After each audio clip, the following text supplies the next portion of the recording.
एक बार गौतम बुद्ध एक शहर में प्रवास कर रहे थे। उनके साथ कुछ शिष्य भी थे।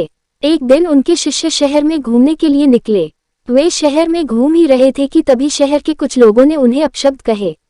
उनके बुरे शब्दों को सुनकर शिष्यों को बहुत बुरा लगा और वे वापस लौट गए।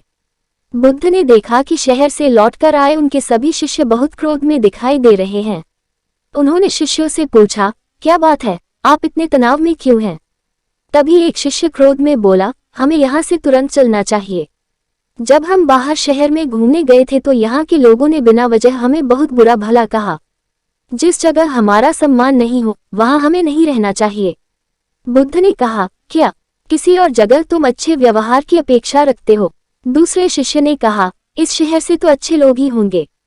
तब गौतम बुद्ध बोले, किसी जगह को सिर्फ इसलिए छोड़ देना ठीक नहीं कि वहाँ के लोग बुरा व्यवहार करते हैं। हमें तो कुछ ऐसा करना चाहिए कि जिस स्थान पर भी जाएं, उस स्थान को तब तक नहीं छोड़ें जब तक अपनी अच्छाइयों से वहां के लोगों को सुधार न दें। हम जिस भी स्थान पर जाएं, वहां के लोगों का कुछ न कुछ भला करके ही वापस लौटें। बुद्ध ने कहा, जिस प्रकार युद्ध में बढ़ता हुआ हाथी चारों तरफ के तीर सहते हुए भी आगे बढ़ता जाता है, ठीक उसी तरह उत्तम व्यक्ति भी दूसरों के अपशब्दों को सहते हुए अच्छे कार्य करता रहता है। खुद को वश में करने वाले प्राणी से उत्तम कोई और नहीं हो सकता। बुद्ध की बात शिष्यों को अच्छी तरह से समझ में आ गई और उन्होंने वहां से जाने का इरादा त्याग दिया।